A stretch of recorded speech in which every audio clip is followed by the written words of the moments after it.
Avec Charline et Mathias et leurs chèvres poitevines. Regardez comme elles sont mignonnes, elles sont assez coquines, hein. C'est leur particularité. Ah oui. Oui. La race poitevine notamment, oui. Ah ouais. D'ailleurs, quelle est la particularité de cette race? C'est une race à faible effectif, mais aussi c'est une race fromagère par excellence.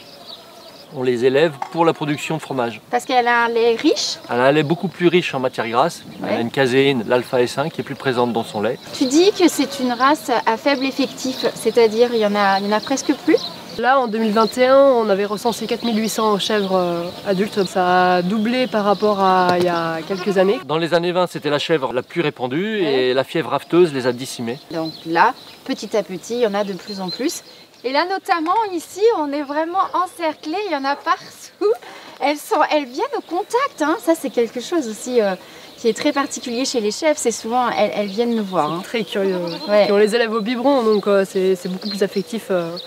Alors, ce qu'il faut dire aussi sur cette race de chèvres, c'est que là, elles sont toutes petites. Elles ont quel âge là, Charline? Là, les plus vieilles, elles ont 3 mois. Là. 3 mois. Elles vont grandir. Hein. Elles sont grandes, ces chèvres. Grandes, ouais. On ne dirait pas comme ça, mais elles vont changer. Ouais, elles vont monter à 70 kg. Les chèvres de race poitevine, elles ont deux liserés blancs sur le front, le cou blanc, le bout des pattes blanches et le bas du ventre blanc. Et quand elles sont adultes, elles ont ce que l'on appelle une cape de mort, des poils mi-longs sur leur flanc. Voilà. Qu'est-ce que vous faites exactement en fait vous achetez des petites chèvres comme ça, là, des 8 jours, c'est ça, hein? C'est ça. Oui, tout à fait. Notre activité depuis 5 ans, c'est de développer ce que l'on appelle une pépinière, c'est-à-dire on sélectionne les meilleures chevrettes de toute la France en poitevine, on les achète à 8 jours, on les élève et on les revend à des producteurs fromagers qui veulent s'installer dans toute la France. Avec de la génétique, c'est-à-dire qu'elles vont être productives dès la première année. Et pourquoi vous avez voulu vous inscrire au prix de l'agrobiodiversité?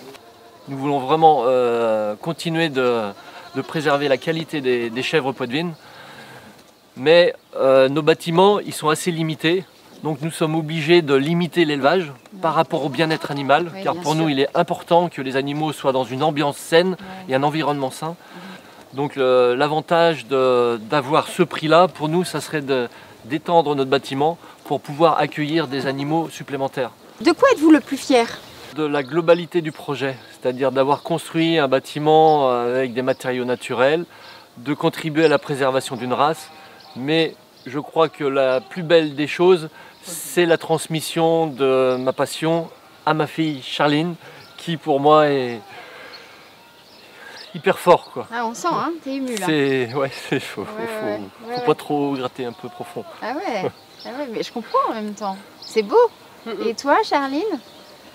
Ben, c'est surtout la préservation de la race, le fait de travailler et de pouvoir continuer à perpétuer aussi cette passion que mes parents ont pu me transmettre. Et continuer justement à développer l'activité. L'environnement est toujours là quand même, hein, la nature. Pour moi, l'agriculture, c'est vraiment à la base de l'action justement pour l'environnement.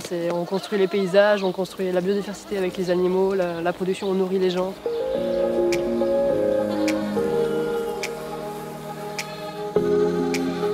Le tout, c'est de se faire connaître et faire savoir qu'il existe des races locales et il faut les préserver. Il faut des petits fous comme nous qui avons une envie de préserver et de développer.